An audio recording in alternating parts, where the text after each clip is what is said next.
dia, o pessoal está entrando, a gente já começa aqui. Vamos lá, a Andrea já está aqui, está esperando por a gente, então vamos começar. Bom, para quem não me conhece, meu nome é Humberto, eu sou estudante de zootecnia aqui da Unesp de Botucatu, diretor de projetos do grupo GEMPA, que é um grupo de extensão em manejo de pastagens e produção animal. Como o próprio nome do grupo diz, né, nós fornecemos extensão, né, uma assessoria aos produtores aqui da região, né, tanto na parte de manejo de pastagem, produção animal, conservação de forragens e tudo mais. Hoje a gente está aqui para falar sobre os impactos, né, causados pelo Covid-19 no nosso setor agropecuário.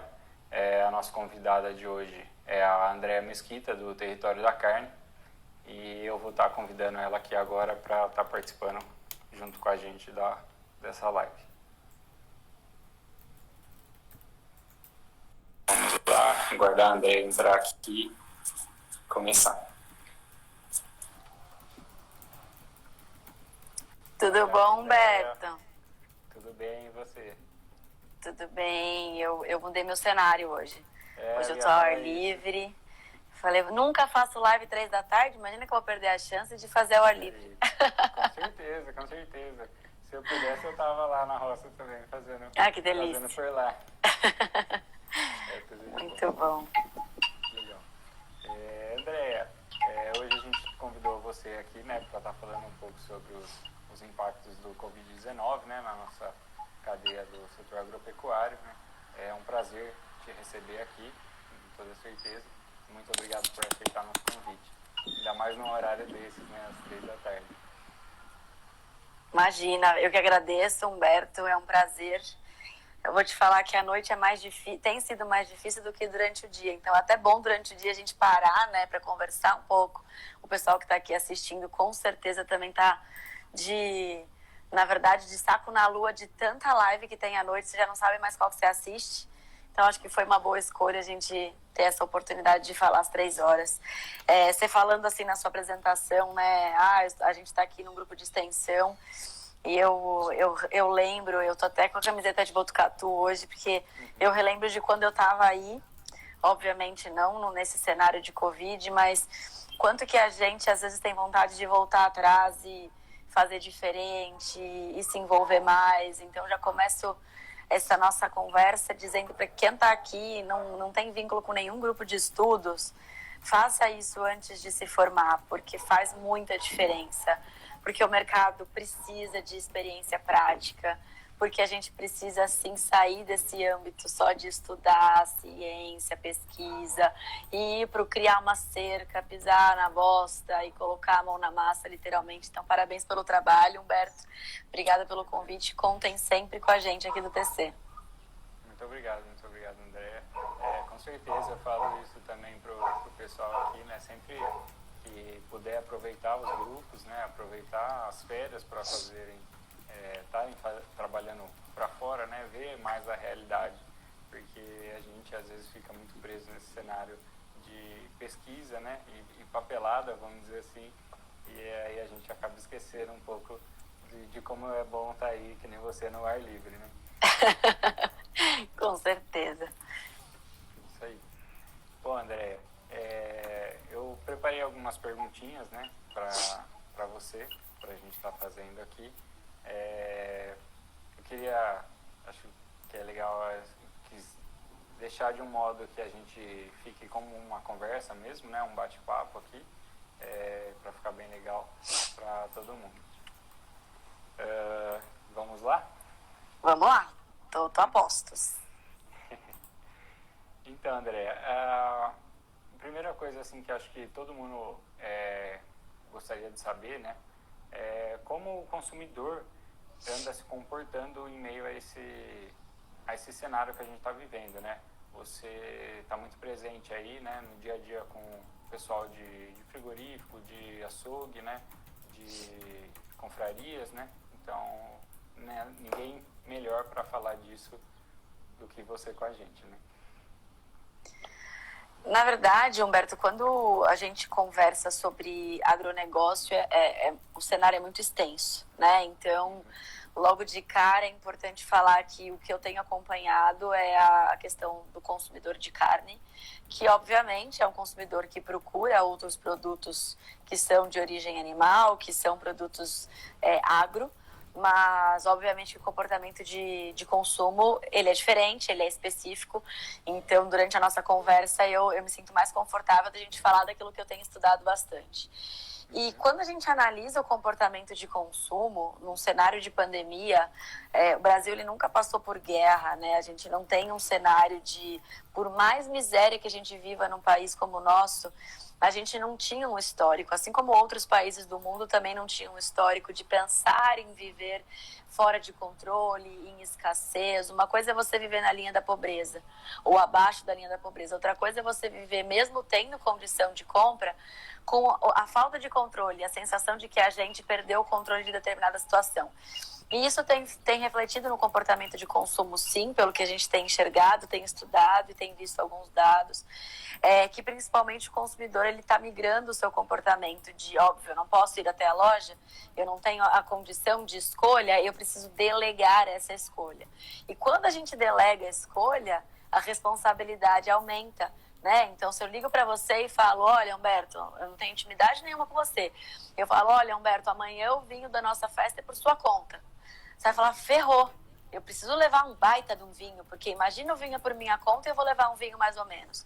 O que está acontecendo com o consumidor hoje é, a partir do momento que ele delega, e não é ele que compra, ele terceiriza isso para um shopper, como acontece aqui em São Paulo, com o Rappi, com o iFood, ou agora está acontecendo já via e-commerce, a gente tem uma tendência de ter uma exigência maior. É como se fosse assim, se eu não posso escolher, você tem que escolher melhor do que eu. Eu posso comprar carne dura, mas o meu shopper não pode comprar.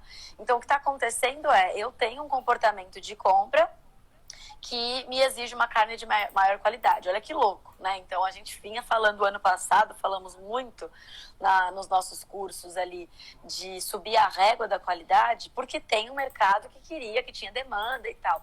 Hoje, até quem compra commodity quer uma commodity melhor.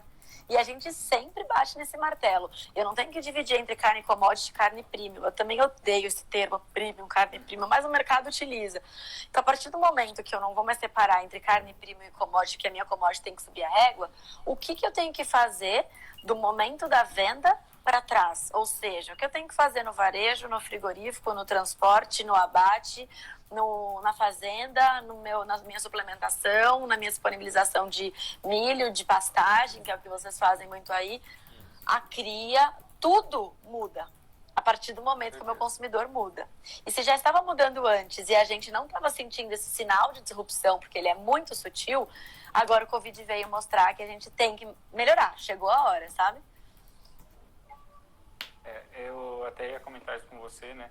Sobre essa questão, né, de como está tudo isso, a questão de confiabilidade, né, porque é como você disse, a partir do momento que você delega uma função que não é você que está ali olhando a peça que você quer, né, você quer adquirir, como que está a questão do marmoreio dela, né, a capa de gordura, tudo isso, a cor, todas as questões que a gente vai avaliar na hora de escolher o produto, né.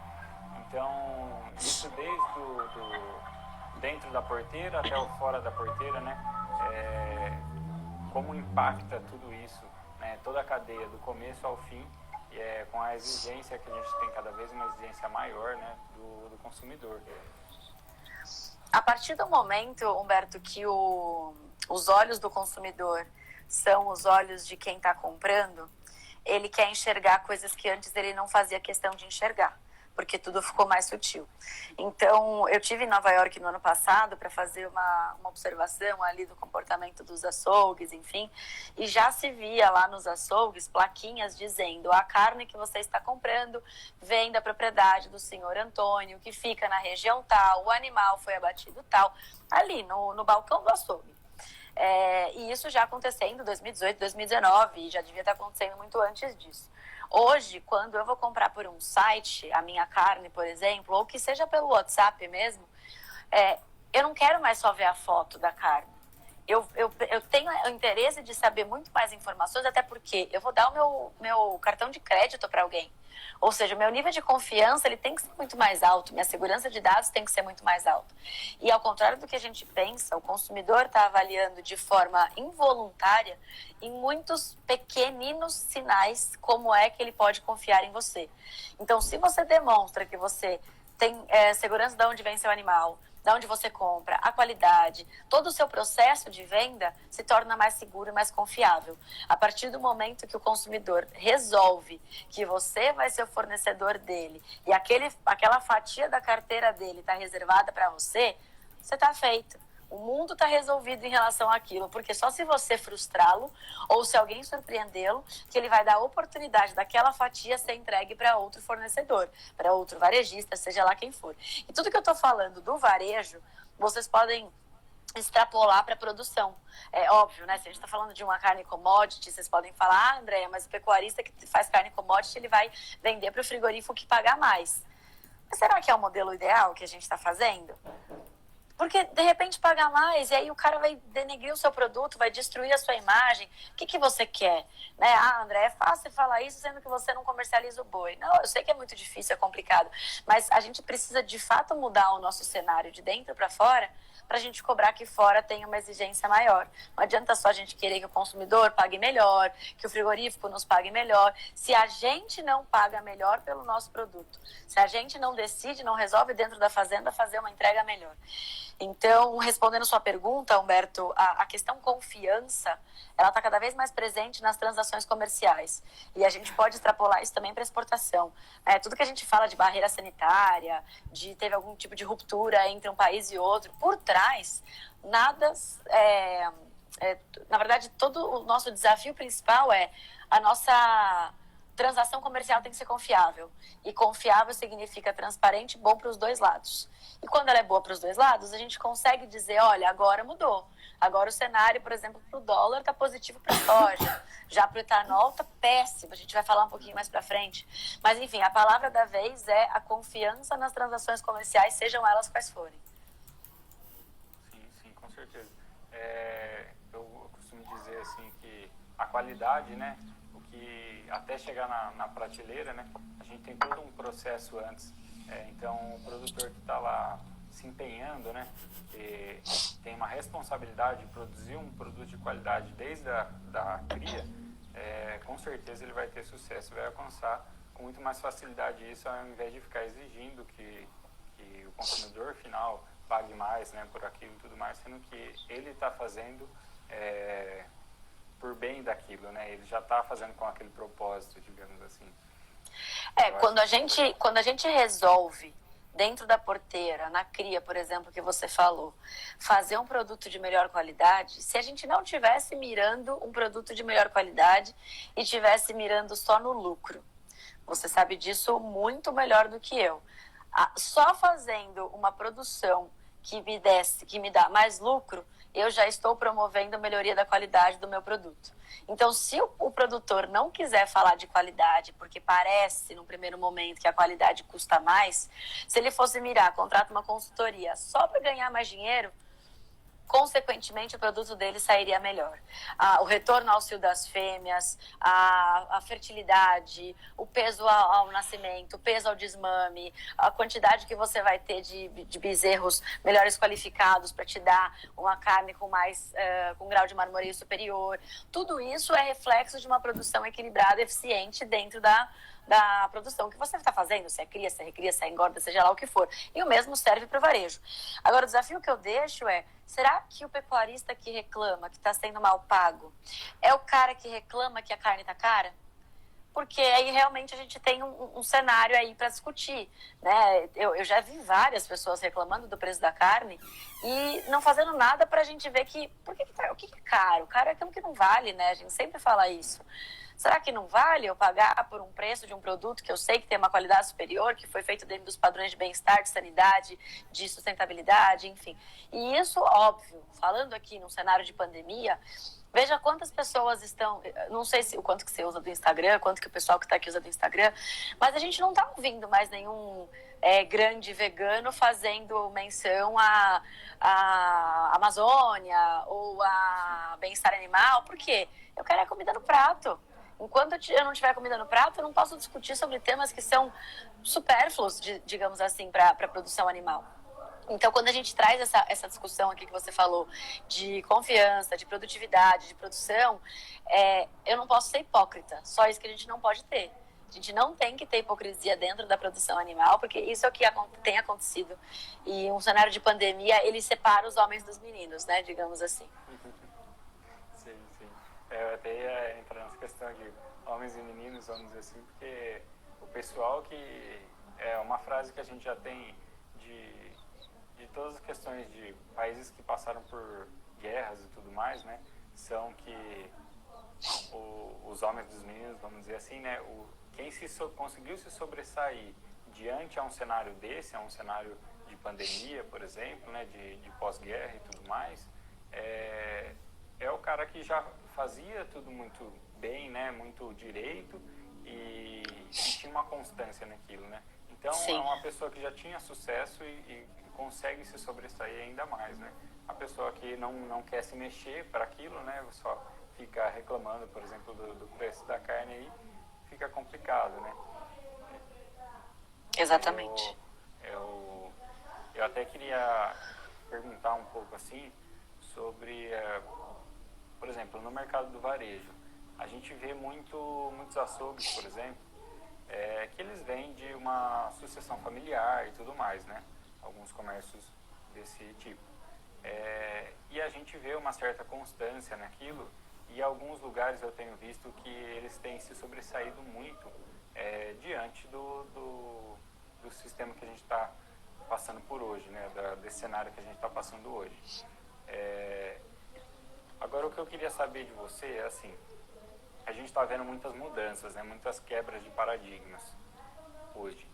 Você acha que o consumidor, a gente fazendo de um jeito diferente, por exemplo, esse comércio de produtos frescos online e tudo mais, se isso não tiver uma constância, a pessoa vai perder muitos clientes, ou não, ou se é uma coisa mais temporária, e se ela for perder clientes, com certeza ela vai ir para o outro que continua a fazer isso bem feito, né?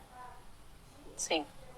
A migração para o online ela já está acontecendo em diversos mercados, e os produtos de giro rápido, que é o nosso caso, eles tendem a ter uma entrada mais lenta, até porque você não tinha uma cultura de consumo de alimentos via online. Mesmo porque quando a gente compra produtos, a gente tem o hábito de comprar para consumo, né? Você não compra, a gente já perdeu aquele hábito de fazer dispensa.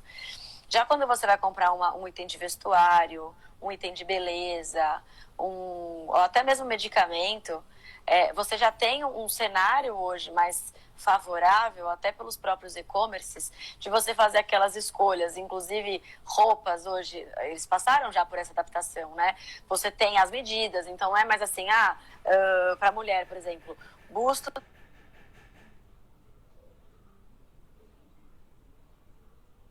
36. Tá, o que é busto 36? Você pega uma fita, você mede de tal a tal lugar. Eles precisaram desenvolver um ambiente de fácil usabilidade para o consumidor que demorou anos. E como é que a gente faz isso para carne, por exemplo, que acabou de entrar ou entrou há 5 anos aí no mercado digital? Você tem que colocar mais ou menos como aquele evino, né? Que você, esse vinho vai bem com uma carne grelhada, enfim. Para isso, a gente tem que ter dados. Para a gente ter esses dados publicados, a gente tem que ter pesquisa.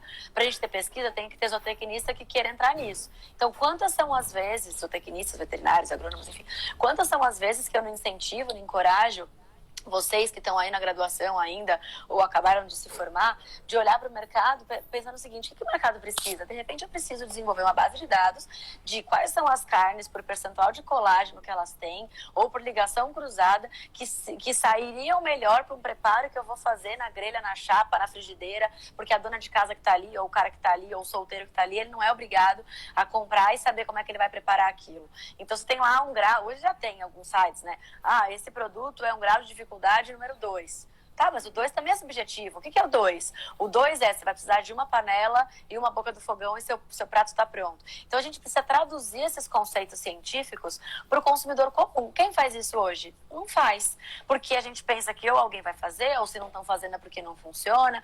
Então, definitivamente, Humberto, a mudança veio para ficar.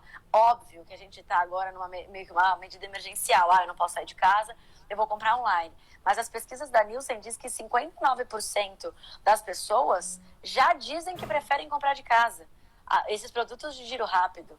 Por quê? Porque fizeram a sua primeira compra e viram que vão receber em casa, que recebem numa embalagem até melhor do que ela receberia comprando em loco, que elas têm um atendimento pós-venda que antes não existia, porque não tinha cadastro. Você vai lá, você compra e ninguém sabe quem você é. Quando você compra no e-commerce, a pessoa tem seu telefone, seu e-mail, seu endereço. Então, a gente está criando uma base de dados nunca antes criada para o consumidor de carne. E isso é fantástico, porque isso você promove mudanças absurdas. A partir do momento que eu sei que o Humberto compra toda terça-feira 2 quilos de patinho moído e que ele volta na quinta para comprar bife de costela, filé de costela, caramba, eu consigo traçar o perfil do Humberto e na quarta-feira, 2 da tarde, eu vou soltar um e-mail marketing para ele falando: Humberto, seu bife de costela chegou no meu açougue, você quer que eu te entregue? Ou seja, você promove melhor bem-estar, você promove recompra, você promove qualidade do produto e você consegue também ter o feedback praticamente online desse cliente. Ah, gostei, puta, hoje o bife não estava legal. Ah, o bife não estava legal? Você liga pro seu fornecedor e fala: pô, fulano, hoje meus clientes reclamaram que o bife não estava legal. Aconteceu alguma coisa diferente no abate, no seu lote? Esse lote tinha sido descascado antes? O que aconteceu? Você deu o quê? Você deu milho, você deu sorte, você deu cara de algodão? Ou seja, a gente tem uma série de dados que hoje não existe esse dado hoje. Esse dado, ele tá assim, ó. E a gente tem que traduzir ele, trazer para uma nuvem, e essa nuvem vai ter que ser analisada por especialistas. Quem são os especialistas que estão se capacitando para isso? Eu não conheço. Hoje eu não conheço. Sim, com certeza. Com certeza. Eu trabalho... mexo um pouquinho de comércio, né? Na verdade, meu pai mexe com essa parte, mas é mais em produtos lácteos. E a gente vê muito isso, né? Essa importância de ter o feedback do nosso consumidor. E isso a gente não via muito, né? Então, por exemplo, você pede um hambúrguer, por exemplo, né? Uma coisa simples. E aí você pede, tem gente que já especifica, né? Ah, eu quero uma carne ao ponto menos, assim, assim, assim. E aí chega lá o seu hambúrguer bem passado, frio, com a batatinha murcha, né, e tudo mais. E aí a gente não via a pessoa tendo um respaldo disso, né, um feedback, exigindo um feedback do nosso consumidor, né. Então... se eu não estou enganada, esse dado... Eu não sei se é esse dado exato, mas algo na classe dos 86% dos clientes insatisfeitos simplesmente param de comprar com você e não fazem uma reclamação. Isso porque a gente não tem um processo de pós-venda, né? Principalmente no mercado da carne. Ou seja, pensa só, muitas vezes as pessoas deixam de comprar com você não porque acharam alguém melhor, mas porque você não atendeu a sua expectativa e você nem sabe, nem se deu conta disso. E a gente está agora com o curso do Território da Carne, que a gente fala sobre recência, né? Quantos dias que aquele cliente está sem comprar de você, né? Então, qual é a compra mais recente dele? Com uma simples planilha dessa, com uma metodologia que você tenha dentro do seu estabelecimento, você consegue saber: poxa, se meu cliente comprava uma vez por semana, por que faz 4 semanas que ele não compra de mim? Deixa eu ligar para ele. Ô fulano, por que você não compra de mim há 4 semanas? Ah, porque a última carne que eu comprei veio com odor. Ah, porque o seu atendente me atendeu mal. Ah, porque eu fui aí 2 vezes e não tinha o produto que eu queria. Então eu parei de ir, outro cara me atendeu. A gente não faz isso. Então, definitivamente, quando a gente está disposto a escutar o consumidor, eu costumo dizer para o pessoal do Território da Carne que é uma consultoria por dia, se você quiser, gratuita. Se você ligar para um cliente para entender por que ele parou de comprar com você, você nunca mais contrata consultor. porque você vai ter ali de quem de fato está com a dor, o porquê, o motivo, e aí você consegue talvez resgatar esse cliente. E quando você resgata um, a tendência de você resgatar outros que não falaram é enorme. Sim, e isso a gente acaba correlacionando com outras coisas, né? Como você disse, não, deixa eu ver qual que é o lote dessa carne, né? Deixa eu ver como foi o resfriamento dela. Opa, eu tive um problema na minha câmara fria naquele dia, né? Alguma coisa assim, para a gente analisar as nossas variáveis, né? Isso é muito importante, porque dentro do nosso setor a gente tem milhões de variáveis, né? Pessoal, é o que a gente sempre escuta, né? A gente não tem uma receita de bolo para as coisas, porque cada propriedade tem um jeito, né? As pessoas que trabalham são diferentes, o clima, o solo, enfim. Geralmente, quando a gente vai dentro de uma propriedade de um frigorífico, ou quando eu era gerente de produção, o que você fala, né? Bom, meu funcionário, para ele entender que ele não pode errar isso, eu tenho que mostrar o dano para ele. Então, vamos supor, câmara fria, vai. Manipulação de cortes. O corte não pode ser embalado com mais de 7 graus Celsius. Você vai lá, pega um chão de fábrica que ele não está instruído para isso, ele vai falar, mas por que 7 graus Celsius? Se fizer 8, 10, 11, o que acontece? Aí você tem que ir lá e dizer para ele, olha, porque você vai ter um grau de exudação mais alto, isso faz com que a sua carne perca a suculência, pode trazer uma contaminação microbiana, isso pode trazer uma doença alimentar, e você vai lá e contextualiza ele. Com o pecuarista, isso não acontece porque a gente não dá o feedback para ele do produto. Então, o próprio pecuarista que gostaria que os funcionários dele tivessem a noção do que causa um manejo mais agressivo no pré-abate, eu não consigo chegar para esse pecuarista como se ele fosse meu funcionário, eu, consumidor, e dizer para ele, olha, toda vez que você carrega um lote e ele vai, sei lá, o caminhoneiro vai a 100 km por hora, não para e tem lesão de carcaça, eu tenho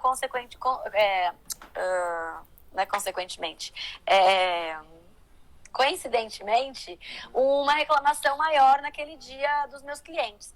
Se você dá a causa e consequência, olha, por conta disso, a consequência que eu vou penalizar ou eu não vou mais comprar de você, provavelmente o pecuarista, o frigorífico, o caminhoneiro, qualquer um desse intermeio aí do abate até o consumo, vai falar, nossa, realmente, se eu fizer um processo errado, eu vou ter consequências. Como essa comunicação não acontece, a gente acaba fazendo o que a gente está... deixa eu ver hoje. Hoje o vento tá para esse lado.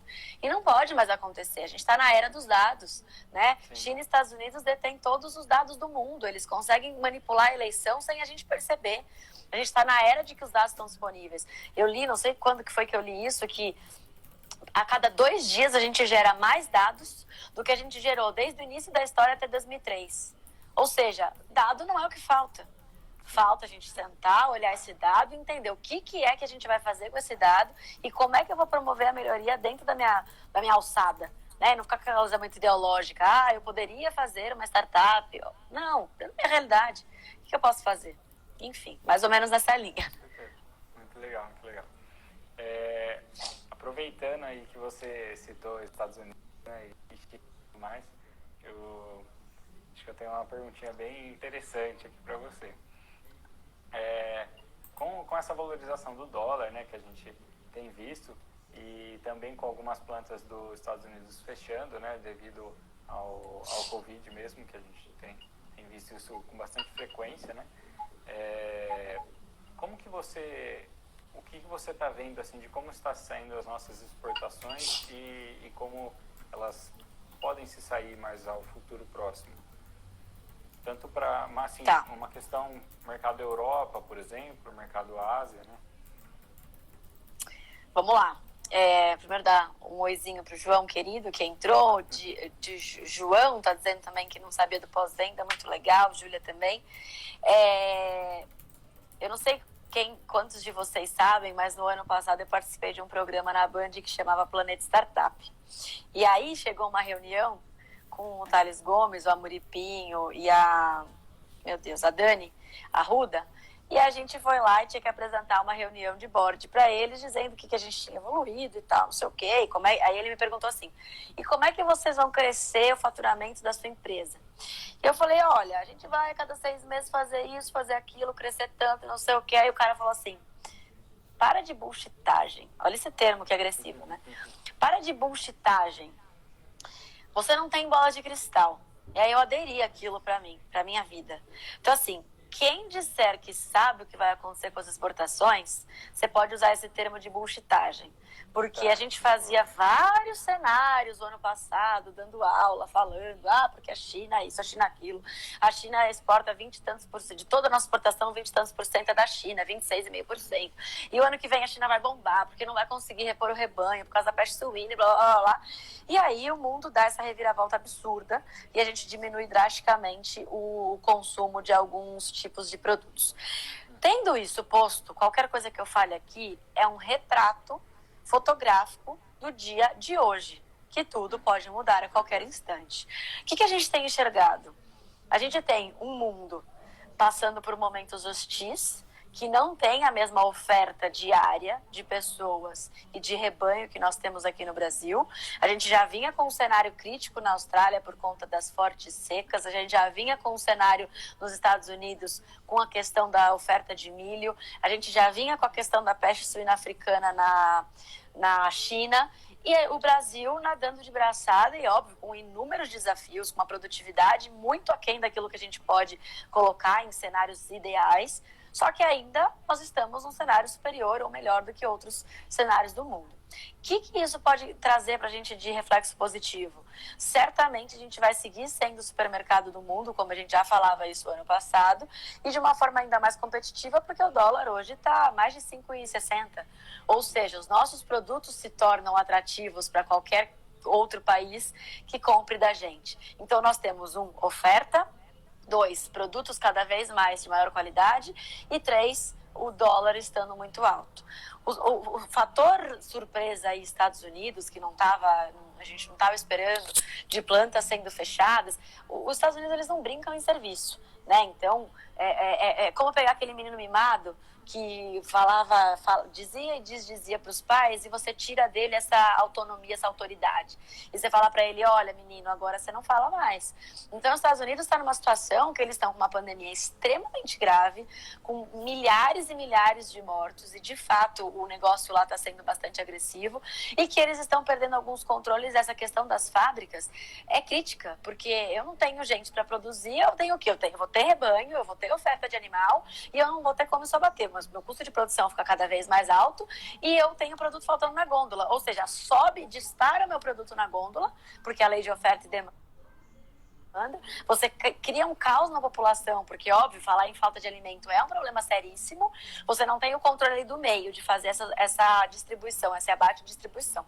Então, o que vai acontecer com os Estados Unidos, eu não tenho a resposta. Eu, de fato, acredito que eles vão ter um cenário semelhante da China, que eu tenho capital para comprar, eu tenho população para comer, e eu preciso, sim, dessa carne chegando aqui. E isso vai nos abrir muitas portas, e 3 meses atrás, quando veio aquela notícia de que Estados Unidos reabriu o mercado, e eu até publiquei aqui no Território da Carne, e alguns dos meus alunos e pessoas falaram, mas como é que você gosta? Como é que você pode comemorar uma notícia dessa? Mais uma vez a gente vai ter o problema de carne aumentar. Pelo amor de Deus, gente, a carne não aumenta porque os Estados Unidos chancelou nossa carne. A carne aumenta porque a gente ainda é ruim demais de produção. E a gente precisa melhorar essa produção, a gente precisa ser mais produtivo. O problema está aqui dentro, não está fora. Ao termos o lado de fora nos chancelando, isso só dizem os estudos por aí, que a gente vai aumentar esse ano a exportação em grande escala, com Covid ou sem Covid. Então, para aumentar a exportação sem faltar para o mercado interno, sendo que a gente tem uns 22% de exportação e 78% fica aqui, a gente tem que melhorar a operação. Não adianta. E se a gente não melhorar a operação, o preço vai aumentar ainda mais, porque nós estamos ruins de serviço. Então, Humberto, o que eu posso dizer para você? China, comparando, assim, se a gente for pensar todo o cenário de produtos agro, a gente teve uma queda de 0,4% no primeiro trimestre, que foi publicado pela CNA, 0,4% num cenário pandêmico, como a gente está. Na minha visão, é um cenário positivo, porque a gente está equilibrando a balança comercial. Quando a gente traz isso para a soja, aumentou pra caramba por conta do preço, por conta do dólar. A gente teve recorde de produção, né? A gente vai bater cada vez mais recordes de produção aí de grãos. A gente tem a questão das proteínas baratas, frango, estourando aí de exportação, bovinos também batendo recorde atrás de recorde. O que a gente tem que se preocupar? Óbvio, não é minha área de atuação, mas tá aos 4 cantos. Cenário combustível, cenário etanol, cenário cana. Já existe um cenário de, como é que eles falam? De colapso, porque parece que 70% dos reservatórios já estão ocupados com estoque. Tem, parece que 1/3 ou quase 50% da produção do consumo não está sendo consumido, porque, óbvio, quarentena no mundo inteiro, no Brasil. Ou seja, temos que olhar com atenção para isso, mas o nosso cenário agropecuário de produção de proteína de origem bovina está muito positivo. Claro, o food service se preocupa muito, porque são margens bacanas, são volumes agressivos, mas que o food service está fechado. E o que as pessoas estão fazendo? Estão recorrendo a cortes do dia a dia para comer em casa, e é esse que a gente tem que ficar bom. Não adianta a gente querer produzir um animal meia boca com um acém duro para burro e que a produção não vai ser escoada na carne do dia a dia. Isso aí. Eu até ia perguntar isso para você, né, sobre as questões das margens, né, porque a gente vê o food service fechado, então a gente tem deve ter muito cliente seu, digamos assim, né, que atendia food service, e agora com isso ele tem uma queda de uns 40%, mais até, né, da sua saída, né.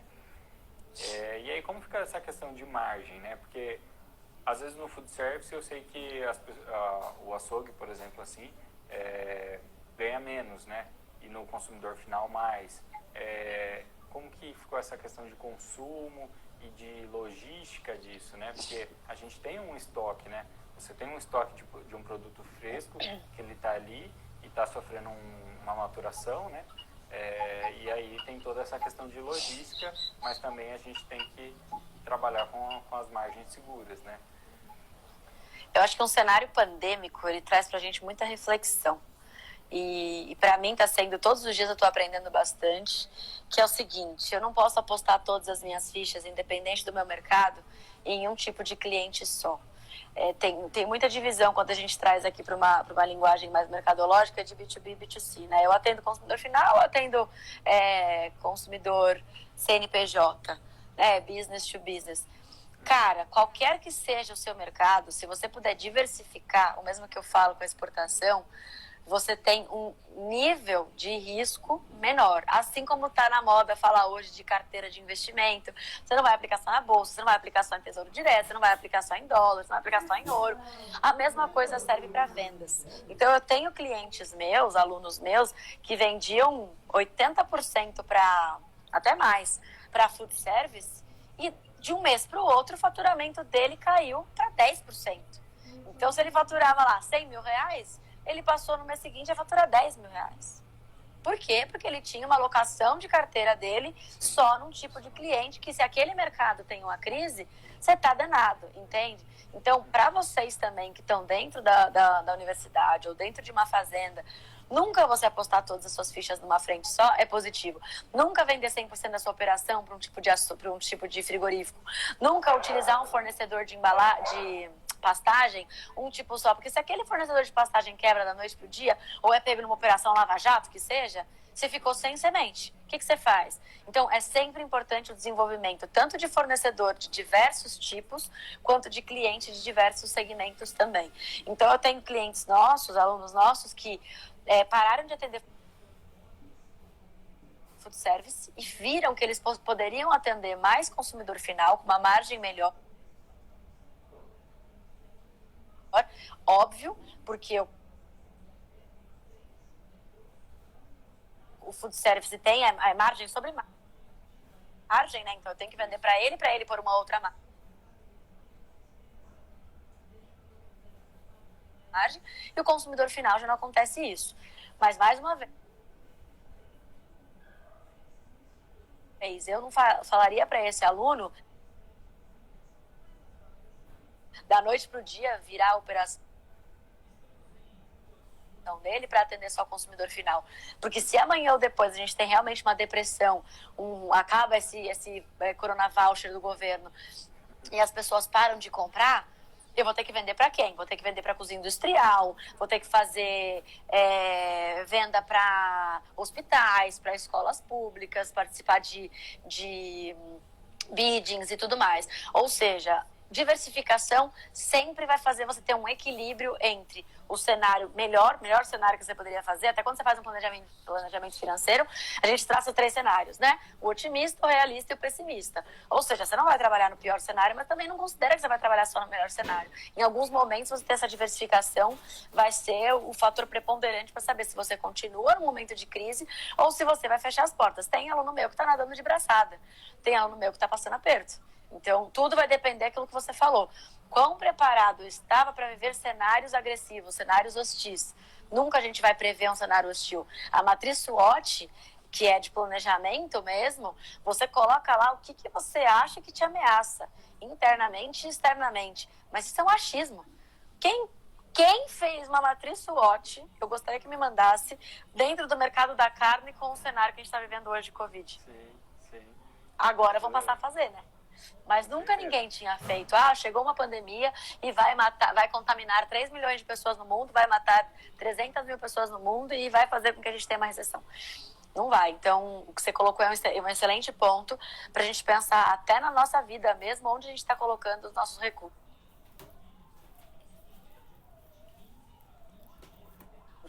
100% naquilo, tá errado. Exatamente.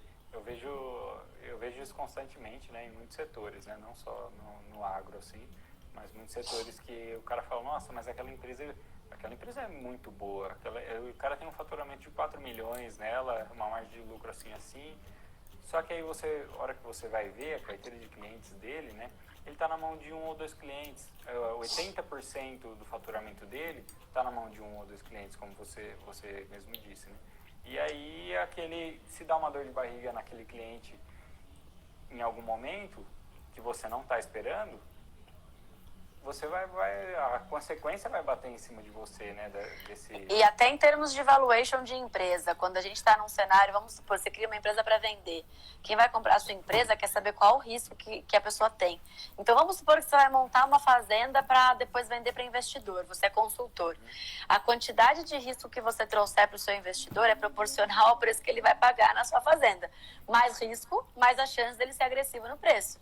Menos risco, pode ser que ele fale, legal, bacana, esse investimento para mim ele tem um valor maior. Então se alguém me pergunta, Andréa, quantos clientes você tem hoje? Eu tenho 2 clientes que me dão isso que você falou, 4 milhões de faturamento,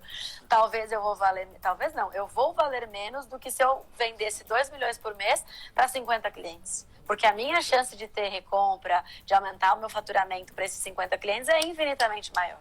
Então a gente tem que pensar nisso sempre, em todos os cenários que a gente estiver inserido. É isso aí. E não só como cliente, né, mas como fornecedor, como você mesmo disse, né? Porque a gente acaba virando uma cadeia, né? Se você tem um fornecedor que deu algum problema, você vai ter algum problema, seu cliente vai ter outro problema, né? Isso vira uma bola de neve, né? É isso aí.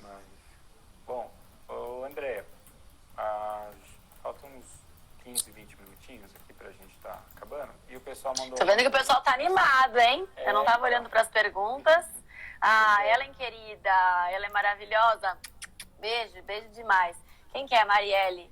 Thaís, gente, eu fico sem graça, tô sem graça. Pronto, Humberto, volta a palavra pra você que eu fiquei sem graça ali. Tudo bem. Eu fiquei aqui no começo também com o pessoal me vendo de cara, eu tava elegante aqui.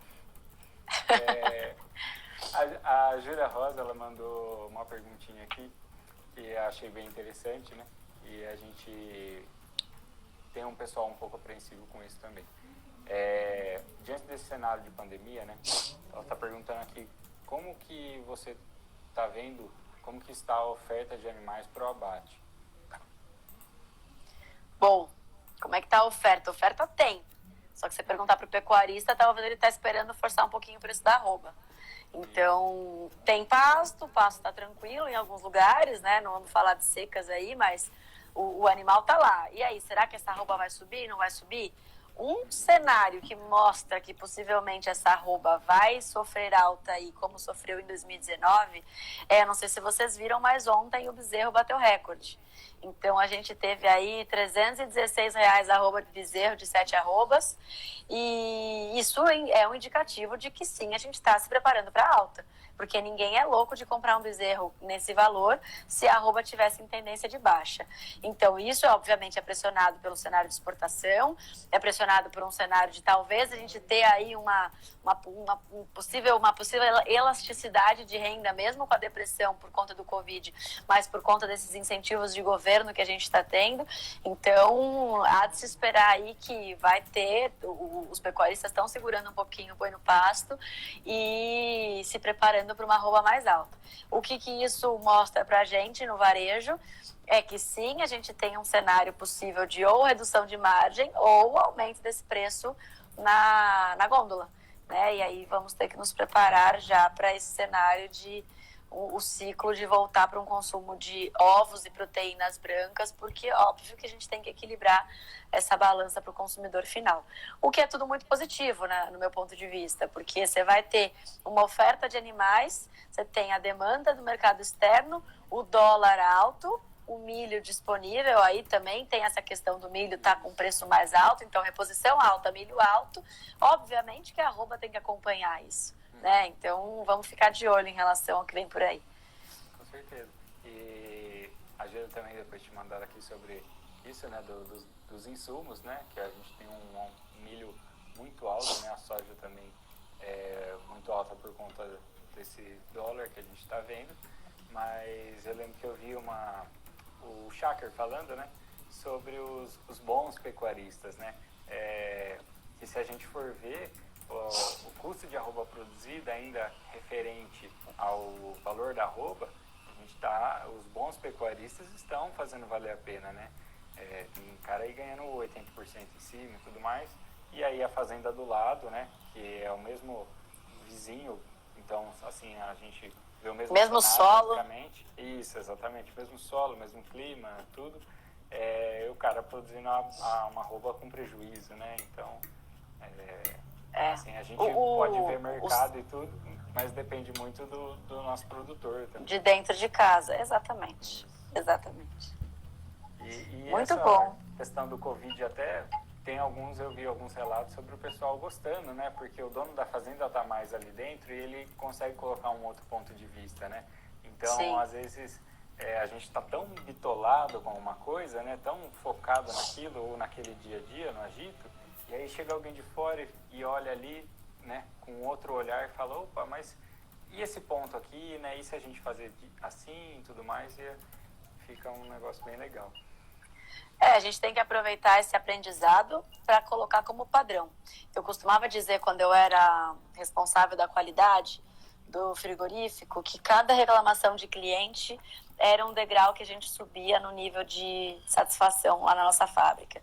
Então, por exemplo, eu tive uma reclamação uma vez, olha só, né? Pensa você ser gerente de qualidade e chegar uma reclamação de um restaurante super famoso dizendo que na hora de manipular uma costela, eles encontraram um pedaço de corda dentro.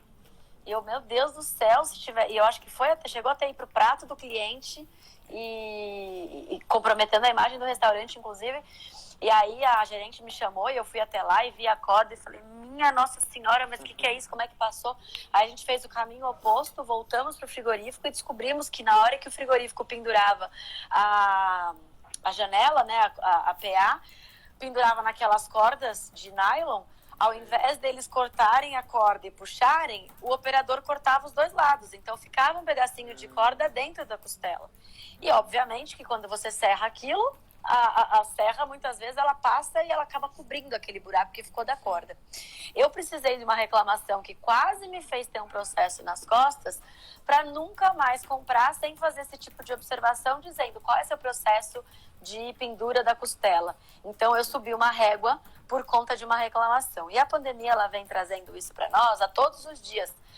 Quais degraus a gente quer subir nessa pandemia e que nunca mais a gente vai permitir descer? Porque é assim que a gente tem que fazer. Se a gente vai descer esses todos os degraus novamente, não precisou ter passado por isso. E isso, óbvio, para quem estuda um pouquinho da questão de espiritualidade, da questão de outras dimensões, da questão de meditação, tudo que você consegue fazer uma conexão mais profunda, você tende a vibrar em outra frequência. E eu falo isso num tom bastante natural aqui para vocês, que é, cara, a gente está tendo uma oportunidade tremenda de sair daquele confortozinho medíocre que a gente estava. Beleza, a gente vai sair, porque precisa. Mas será que a gente vai ocupar aquele espaço de novo? Então, tentem inflar o seu tamanho, não em peso, mas em tamanho mesmo, de forma que você nunca mais vai conseguir ocupar o espaço medíocre que você ocupava antes. E medíocre não é ofensivo. Medíocre simplesmente você não sabia do que você está sabendo hoje. Hoje você já sabe. E aí, obviamente, que vai ser dos profissionais. Leila, querida, de lá da Itália, viu, Humberto? A gente está com a audiência internacional. Então, não vamos perder a oportunidade. Eu não vou nem entrar muito no mérito de discurso, vamos discurso motivacional. Mas não vamos perder a oportunidade de não ocupar mais aquele espacinho que a gente ocupava antes. Que quem quiser parar de ocupar, certamente vai ter um espaço privilegiado no mercado. E olha, eu vou dizer, infelizmente, vai ser a minoria. Infelizmente. Com certeza. Eu vejo muito uma isso pena. Também, né? A gente tem que aproveitar esse momento, né? E olhar para dentro, mas pensar para fora da caixa também, né? Então... Ô, Humberto, tem uma frase que eu falei na semana passada pro pessoal lá do Reagro. Eu não sei nem se eu vou lembrar, mas quem tiver com papel e caneta, anota aí, que é assim, homens fortes... É um provérbio oriental, né? Sim, homens sim. fortes fazem tempos fáceis fazem homens fracos fazem tempos difíceis. Até acabou meu ar. E a gente está vivendo tempos difíceis que homens fracos criaram para nós. A gente vai sair daqui mais forte para criar tempos mais fáceis. Será? Aí que fica a pergunta. Tempos difíceis fazem homens fortes, né? Então, a gente tá com a oportunidade de viver tempos difíceis que algum cretino, filho da mãe, foi fraco e criou pra gente, mas se a gente não sair daqui forte, de nada adiantou. Então, é isso que a gente tem que fazer. Eu vou voltar pro sol aqui que tá ficando frio, ó. Tô me distanciando de você.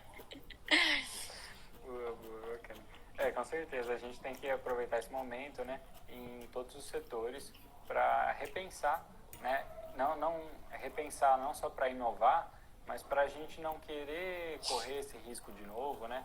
Não querer voltar para trás. A gente quer dar 2 passos para frente sem ter que depois dar nenhum para trás, vamos dizer assim, né? Ter uma constância depois das atitudes que a gente vai estar tomando hoje, principalmente não é só nesse nosso setor agropecuário. Né? É isso aí. Bacana. Humberto, eu não sei se vocês têm esse hábito aqui, mas no território a gente tem, sempre que a gente faz live, que vai chegando no momento final da live, é a hora do print, né? O print do joinha. Pelo menos no território a gente fazia o print do joinha. E a galera que tá aqui, hoje eu tava escutando um podcast, gente, procurem sobre Theta Healing. Quem não conhece, procura. E tava dizendo assim, como é que você pode pedir para que as pessoas agradeçam por aquilo que você faz de coração e voluntariamente? E sempre que me convidam para live, pode ser o tempo que for, eu tento me disponibilizar porque eu aprendo, porque eu sei que as pessoas também aprendem algo. E aí tava lá, né, nesse podcast falando, obviamente que o universo procura esse equilíbrio natural de quem entrega, geralmente são as pessoas que mais recebem em troca, e eu sou muito grata por tudo que eu recebo sempre, vocês também, com a generosidade de fazer lives assim. Mas se a gente puder pedir algo para quem está aqui, sempre é essa questão de, poxa, mais pessoas poderiam se beneficiar de um insight pequenininho que a gente falou aqui, né? Então, aquele momento que a gente fala de fazer o print, depois que eu tomei muita porrada na cabeça o ano passado, eu já consegui aprender essa questão de ego, né? Ego pra mim é uma questão super bem resolvida, que muitas vezes a gente volta a falar aqui, mas que quando a gente vê algumas lives, a gente fala, nossa, gente, tal pessoa tá precisando mesmo de uma massagem de ego. Então aqui o que a gente sempre fala é, se a gente puder pedir para que cada um de vocês tenha assim, como é que eu posso pagar pelo tempo de quem eu tô escutando? é retribuindo, compartilhando algum ensinamento. Não precisa nem ser o nosso perfil, nome, nada. É do tipo, nossa, escutei ontem alguém falando, nem lembro o nome, de que se eu fizer tal coisa, isso já valeu. E isso os grandes empreendedores, Brasil e fora do Brasil, falam. Meu melhor pagamento é saber que o que eu fiz eu não fiz só pra mim. Então fica aqui minha... Você nem me deu essa abertura, né, Humberto? Me perdoa. Mas fica aqui o meu... E a mensagem final de que se a gente puder pedir alguma coisa em troca, passa essa mensagem pra frente, sabe? Que assim a gente vai criar um mundo cada vez melhor. Inclusive, eu conheci um aplicativo hoje que chama Ribbon, eu não conhecia, mas parece que é de um empreendedor que é Forbes Under 30, que ele criou um aplicativo que se você não tem dinheiro para doar, você doa compartilhando as mensagens deles, porque aí mais pessoas vão chegar a esse aplicativo. Então, a gente aqui não quer nada em troca, a gente só quer que vocês compartilhem mensagens positivas, né, Humberto? Com certeza, com certeza. É como você disse antes, né?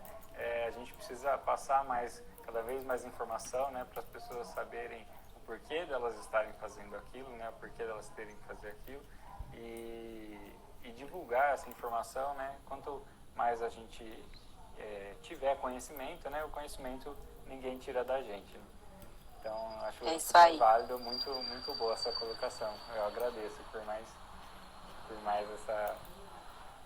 esse seu jeito aí, né, de falar e tudo mais. Muito bacana. Muito show de bola. Estar fazendo a live com você.